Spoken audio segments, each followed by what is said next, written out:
self-employed singer-songwriter show. Hello, everybody. This is James, and this is, I guess it's now the self-employed singer-songwriter show, kind of formerly CEO Jimbo show. Try that. Maybe I'll go back to the way it was. So just an experiment.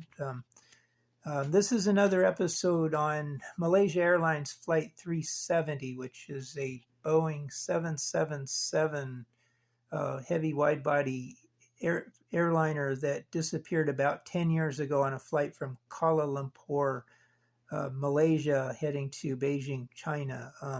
It had, I think, about 247 people on board, and to this day, in my opinion, is still missing, where some parts have been found in various places, sort of in the,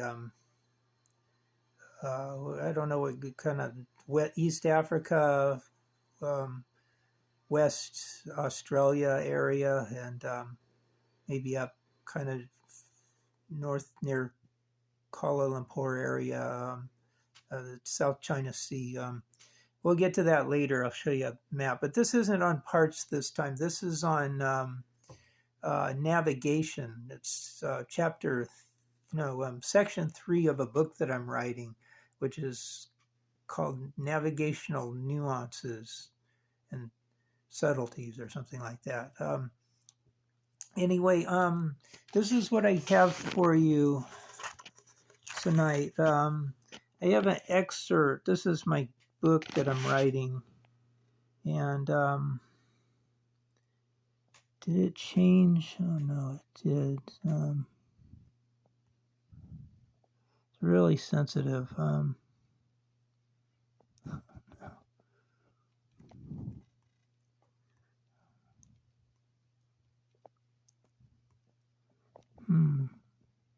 Yeah, here it is. We'll come back to that. This excerpt here is kind of what this topic is tonight.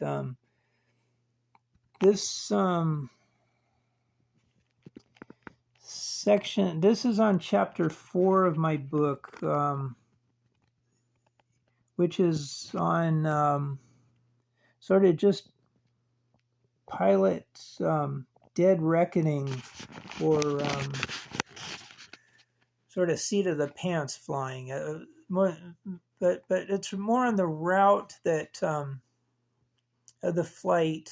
The first chapter is on radar. Talks about the radar environment and the way the plane was sort of tracked on radar, or it went off of the radar, or it was under the radar. Just anything that has anything to do with the radar.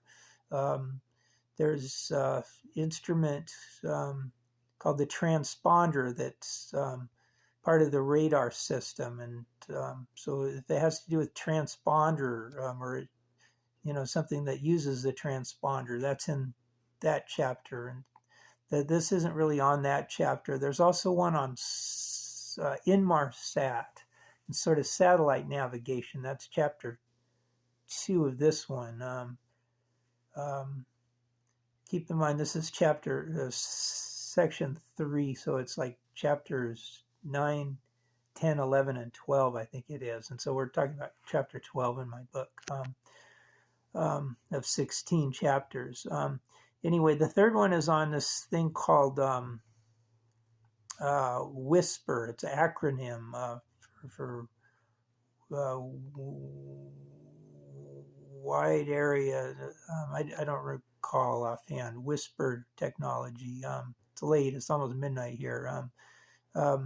It's sort of like this vestigial trail from ham radio, so that somebody thinks that they kind of can know where the plane went because of sort of a trail that they found after the fact, and they think that the plane's in a certain spot. So anything on that is in the third chapter of this section.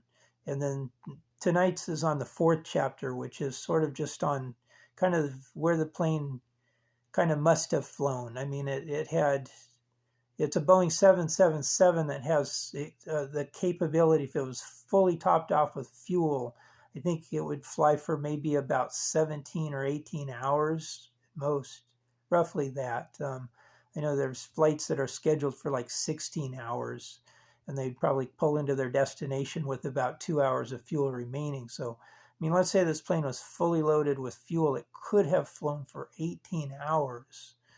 So you can kind of figure out where on the globe that it wouldn't have reached. If it took off from Kuala Lumpur, it may not have been able to make it to, say, somewhere like Chicago or something like that, because it didn't have enough fuel, even if it was fully tippy-top tanked.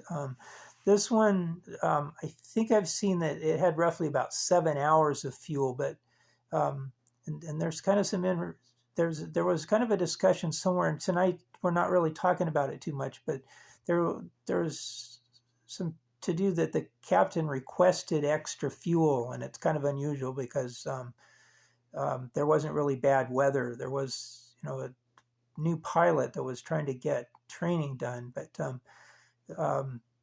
that's going to come up in the future.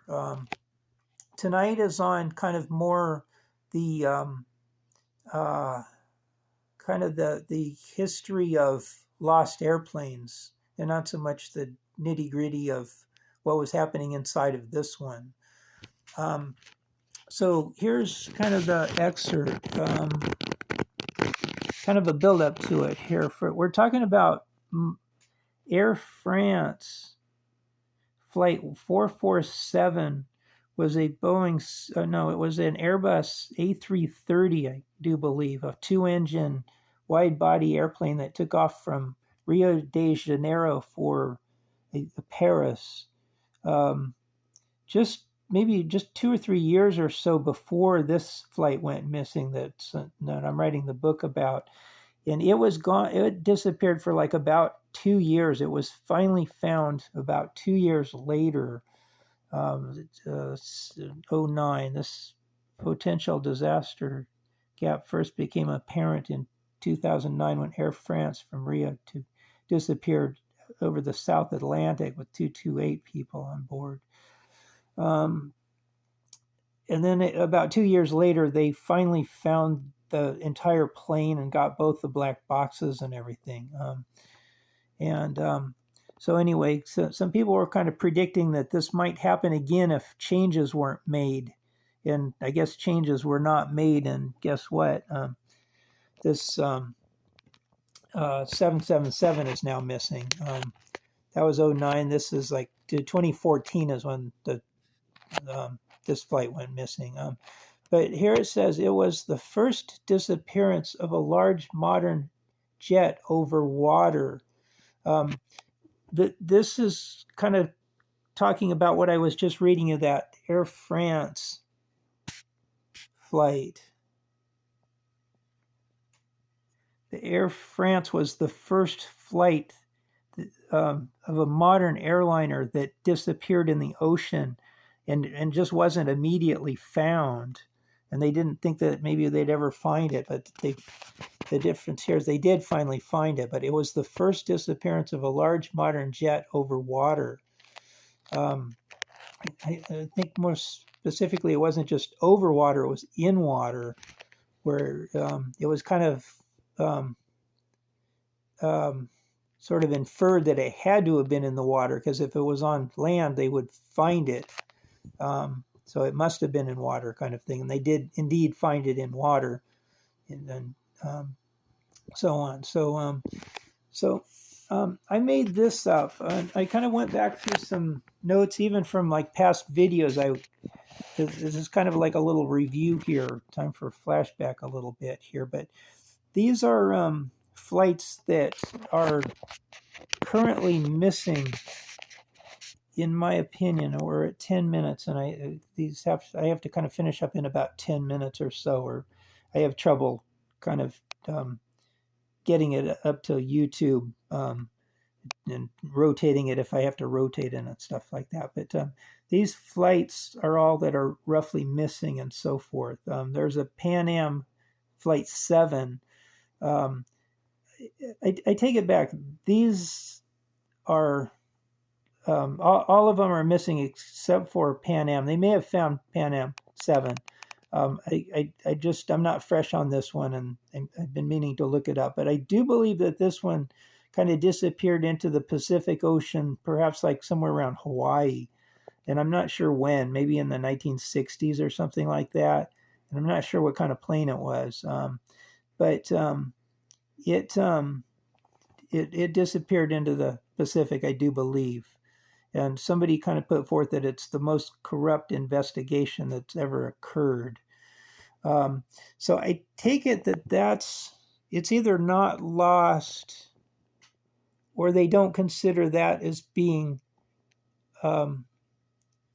first. I thought this said of modern technology. The last one said of modern, and I think it's the same author here. Became apparent in 29, disappeared over the South. So somewhere it said modern.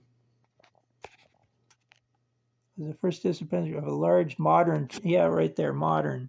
The first of a large modern jet over water. So maybe this wasn't a large modern jet or something like that. Or maybe it just wasn't modern. I mean, as soon, they just change it to, oh, that was ancient. Anyway, Pacific Airlines, this was kind of not modern. This is like an old DC-4 or something like that disappeared on a flight from Vancouver, British Columbia to Anchorage.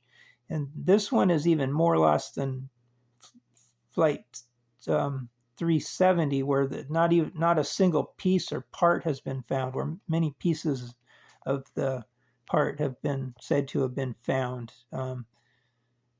And so forth. Amelia Earhart, I was talking about this on the last video, that there was fresh news about this, that somebody may have just recently found this using some sort of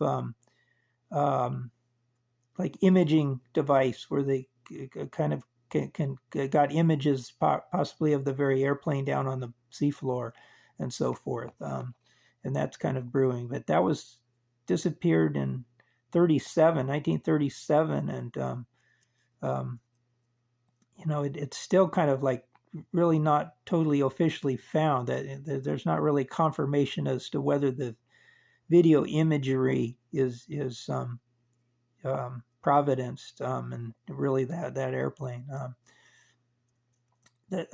This flight, this is Flying Tigers 739. Lockheed 1049, which was an old prop job before jets came along. So this doesn't really constitute large modern jet. It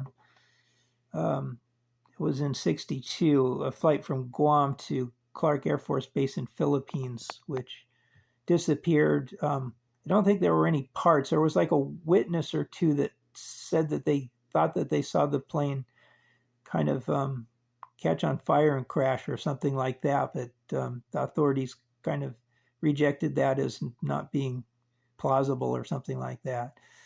Finally, and kind of like last but not least, here, this is really kind of where it's all at, is the South African Airlines 295 was a Boeing 747 with 159 passengers on it.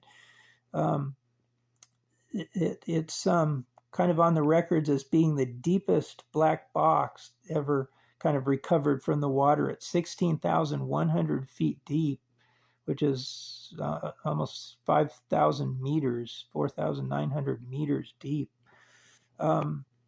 So this is kind of like large modern jet. It was the first disappearance of a large modern jet. This Air France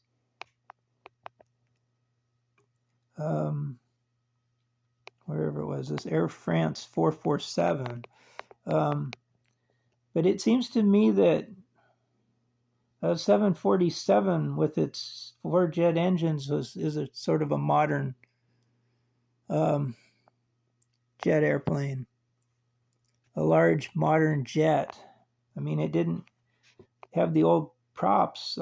So anyway, I guess, these people are kind of saying that this is not a large modern jet. It was, first generation of 747, a 747 100 or 200, and not a 747 400 or 800 or something like that. So anyway, enough on that. It's now 15 minutes, so I've got to kind of really get moving here.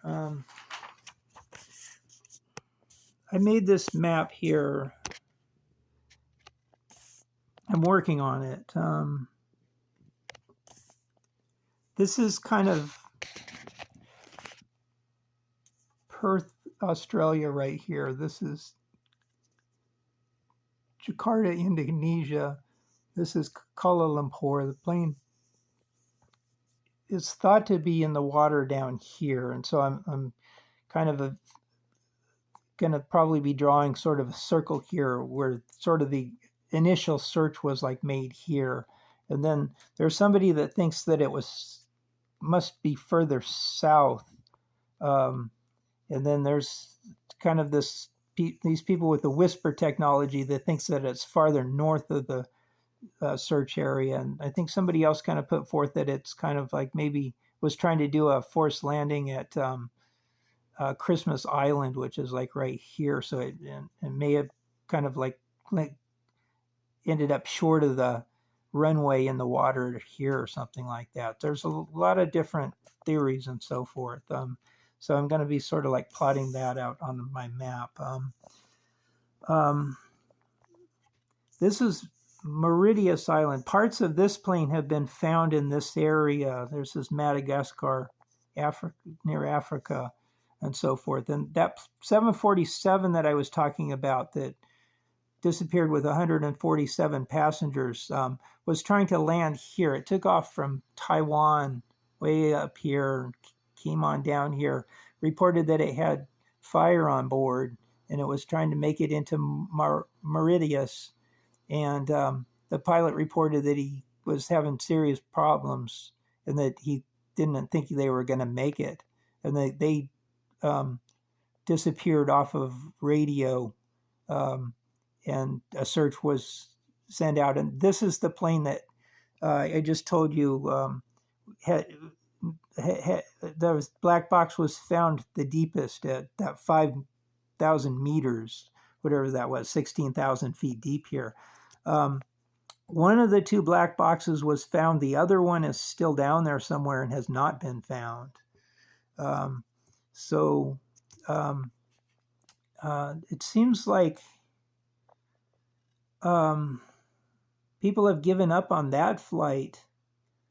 And they've also sort of given up on this flight, where there's not really a search going on for this one that I'm telling you about, and so forth.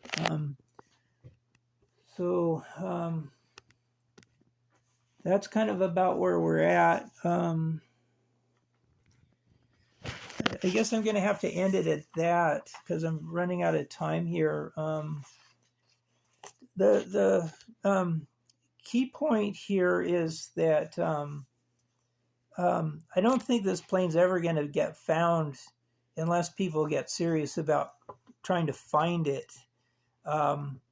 and sort of cut through in any funny business. I mentioned that one flight that disappeared in Hawaii that was the most corrupt investigation that somebody kind of said, and I don't remember who the source was or anything.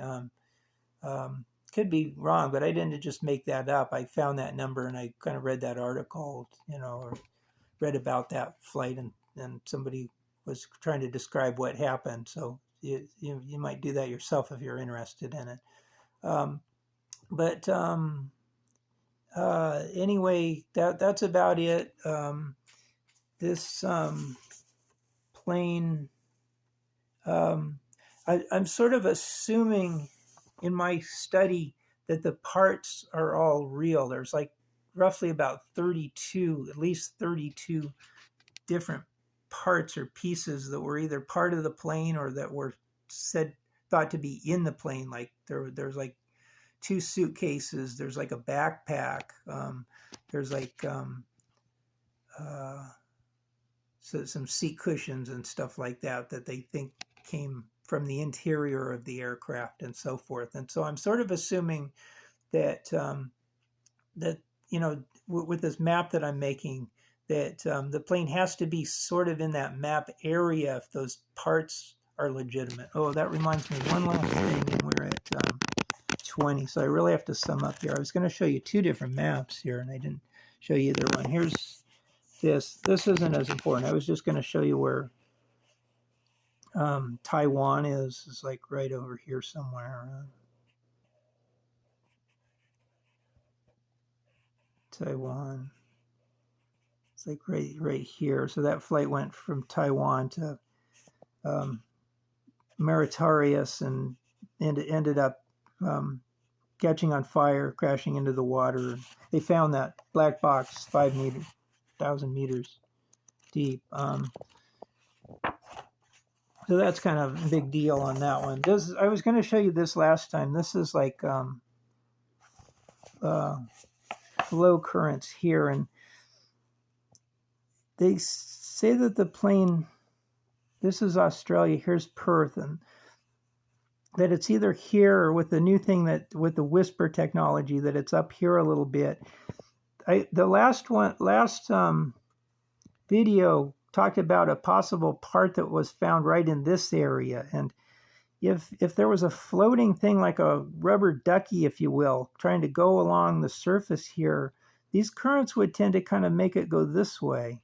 I mean, if you had a motorboat, you could maybe like really move against this stiff current, almost have to point it at Australia here to kind of beat these currents, and then you have to like go right through all these little islands or through, just through a really narrow squeeze here. And then over here, once you do that, then it makes sense, because there's like this current here, your little rubber ducky would kind of float up here, even curve around here. And it was actually found right about here. So, I mean, right about where that arrow kind of is pointing there after the swirl there. So if it made it kind of through these islands, yeah, then it could actually be there. But I don't see how something without a motor would kind of make it through this cross current and then kind of between these islands real good without anybody seeing it, or even if they saw it. I mean, it would be a miracle to see something, cross these currents, like a river, without it going this way. So anyway, that's about all I have this time. I'll be back in about 2 weeks with another one. It'll be on about section 4 of my book, which is on communication and timing. And then the chapters are sort of people, places, things, and other. Thanks for watching. Please subscribe. Tell all your friends, and have a good day. So long, James.